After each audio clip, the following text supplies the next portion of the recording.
If you ever caught yourself thinking, I knew better, why did I still do that? This is for you. I'm Sarah Banwart, and before becoming a trader and psychology coach, I was a therapist in clinical mental health, helping people regulate their emotions and identify destructive behavioral patterns. And here's what I've learned. Even the smartest traders, they don't fail because of discipline. They fail because their nervous system is hijacking their strategy. So let me show you the neuroscience behind why logic fails under pressure and what to actually do about it, because intelligence does not equal emotional capacity in trading. And trading is not a test of intelligence. It's a test of how well you regulate your nervous system under pressure. So here's what's happening in your brain. When money is at risk, your amygdala, the brain's threat detector, right? It activates, and that is going to trigger this cortisol spike, which means that it's going to shift blood flow away from your prefrontal cortex, the logical thinking part of your brain, and into your survival system, sending you into fight or flight.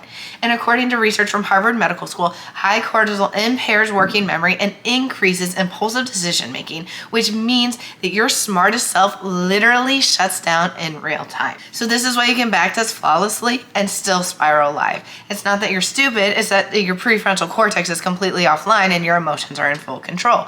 And the smarter you are, the more your brain tries to solve uncertainty with logic. But uncertainty isn't a problem to solve, it's a threat your body has to learn how to tolerate. So one of the first and most common patterns I see in traders is that they have their identity fused with being right. And this isn't just an ego thing, it's actually neuroscience, right? So when your self-worth is fused with outcome, a red trade doesn't trigger as data, it registers as a personal failure. So according to research, when you experience a loss, your brain interprets it the same way as social rejection or status loss, which means it is triggering the same regions in your brain as physical pain. So when you take a loss, you are feeling the same things. Your brain is being triggered the same exact way as when you break a leg or you get a paper cut or you get hurt in any sort of way. So when you chase trades, you revenge trades, it's not because you want more profit, but it's because your brain is trying to protect your identity. So what do? We want to shift from performance-based identity to process-based identity, right? Which means we want to create emotional detachment, not from trading itself, but from what the outcome means about you. Because your value doesn't live in the result, it lives in your consistency. The second most common pattern I see is over-control and paralysis by analysis, right? We've all been there. And smart traders, they tend to confuse strategy with safety seeking. So what do I mean by that? You tweak your system endlessly. You hesitate on execution. You try to eliminate every ounce of uncertainty, but you never pull the trigger. This is called avoidance learning, and it is a trauma adaptive response. Studies from Journal of Anxiety Disorders show that perfectionism and overanalysis often stem from environments where mistakes were punished, whether it's critical parenting, high academic pressure, sports performance. This is where your brain learned that uncertainty equals danger and certainty equals safety, which is why we often tend to struggle with failure as well. So how do we make uncertainty feel less dangerous? Well, we want to start by retraining our nervous system through exposure therapy principles. Just like in the gym, we don't expect to come in deadlifting 500 pounds right off the rep, right? We want to get there gradually and expose ourselves to it gradually. Well, same goes with trading, meaning we want to lower our position size. If your emotions are coming in and taking over and control, your position size is too high. You need to lower it until you are at a P&L amount that doesn't affect you. So when you're trading, you want to see what amount of P&L can I lose or win without my emotions coming in, without me feeling like I need to overtrade after, without me feeling like I need to get more, without feeling like, hey, this isn't enough, this isn't good enough, right? So whether it's $50 or $100, $1,000, whatever it is, you want to sit and understand and see, okay, my emotions don't come into play. I really am checked out, don't care when I lose $50. Okay. But when I lose $100, then I feel like, hey, I need to get that back. That wasn't cool. So now we know that $50 is our threshold that we need to start at.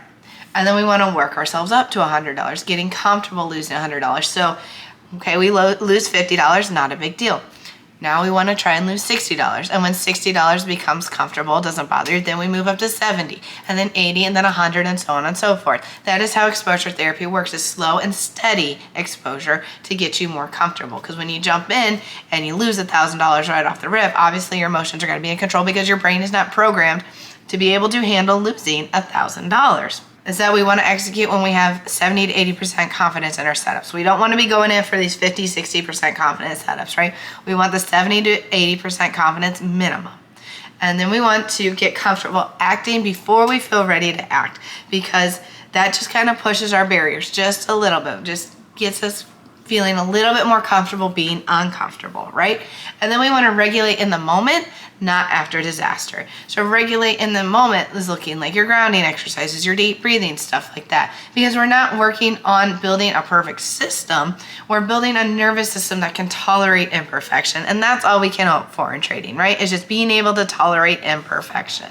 And the third thing I see most often is emotional repressions leading to blow-ups in trading, right? So here's the paradox. The traders who seem most in control are the ones who implode the worst, always. I've worked with over 800 traders, and this is how it goes every single time. And why is this? Because emotional suppression is not emotional regulation. Emotional suppression is pushed on us all the time. You took a loss, so you need to backtest more. You need to get in your charts. You need to journal. You need to do this. You need to do that. Instead of sitting and processing what happened. Because if you can't regulate your emotions, you cannot be a profitable trader. That's just simply it. If you cannot regulate your emotions, you cannot trade. If you just suppress things, just like when you get mad at your spouse, or when you get mad at a friend or anything like that, a partner, whatever it is, the more you push those emotions down, eventually you're just gonna blow up, right? And you're just gonna lose it. And you're like, what just happened? Same thing goes in trading. The more you press down those losses, the more you suppress the anger that you're feeling, the more you suppress the embarrassment, the emotions, the shame that you're going through, the sooner you are gonna blow up, the bigger the blow up is gonna be, and the more you're gonna go on tilt and the more money you're gonna lose.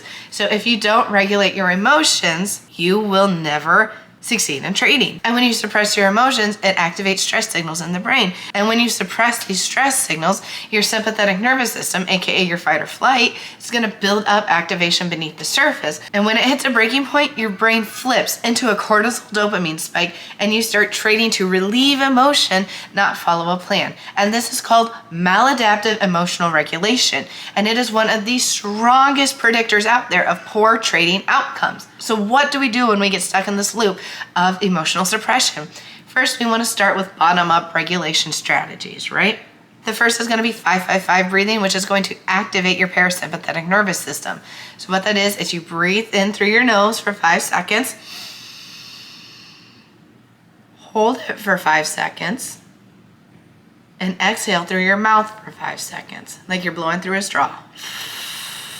So, and repeat that until you start feeling calm and grounded.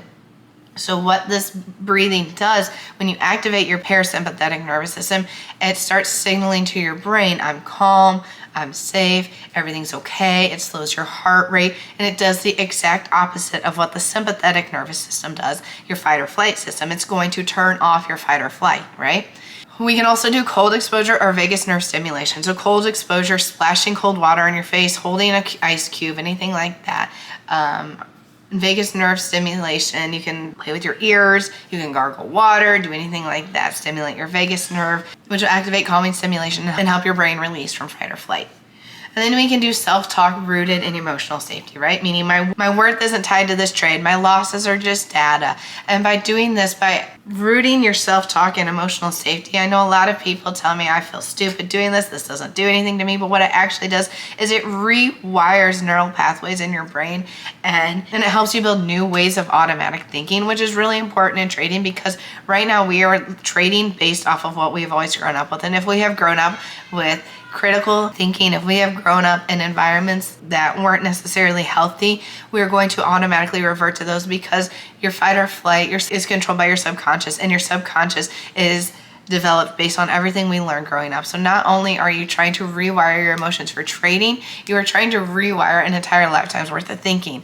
And you have to basically break down your brain and build it up in a way that supports trading, that supports uncertainty, that supports these losses, instead of letting these losses define you, these failures freak you out, these bad trades just send you into fight or flight. We need to learn how to restructure everything completely in trading.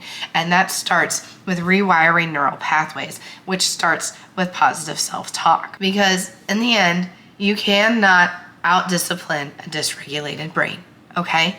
It doesn't matter how much discipline you have. If your nervous system is dysregulated, if you have these bad neural pathways, if you have these old habits that just trigger you so quickly, you will never be able to out-discipline them. Because discipline is a downstream effect of nervous system regulation, not the cause. And most traders are trying to white-knuckle their way through trauma-based patterns. But if your brain runs on prediction and memory loops, not motivation, when uncertainty hits, it's going to default to whatever emotional associations were built in the past, which is why positive self-talk is so powerful. And here's the key. Those patterns, they're changeable, but not by willpower. They have to be intentionally rewired through repetition, emotions, and embodied safety. And neuroplasticity research shows that rewiring happens most effectively when the new behavior is paired with emotionally safe conditions. You repeat that behavior in small, low-stakes environments, aka your micro-risk, and you regulate during the experience, not just after, which is your 5-5-5 breathing, which is holding the ice cube, which is your positive self-talk. This is why journaling alone is never going to work for you in trading, because you cannot write your way into emotional capacity. You have to train yourself into it. Micro-execution. Think the $50 we were talking about. You don't want to trade with more than your brain can handle losing, right? And then we want to look at somatic grounding, learning how to regulate your body while waiting for setups and during trades. This can be your deep breathing, gargling water, holding ice cubes, anything like that we talked about. And then lastly, we want to journal with curiosity and not shame. We want to journal with curiosity about the patterns we're experiencing. So use your losses as data. What does this loss make me feel? What does this loss make me want to do? How can I improve for next time? What can I change differently? Get curious, because every time you get curious is where you start to learn, where you start to improve. Because real discipline, it isn't built in rules. It's built in the reps of regulation. And you don't need to have a better trading strategy. You need a brain that can execute the one you already have. If you're smart but stuck, it's not your mindset, it's your wiring. And every week I'm going to be teaching different concepts in trading and psychology to help you overcome your emotions in trading. So please like and subscribe, and we'll help you master your emotions together, okay?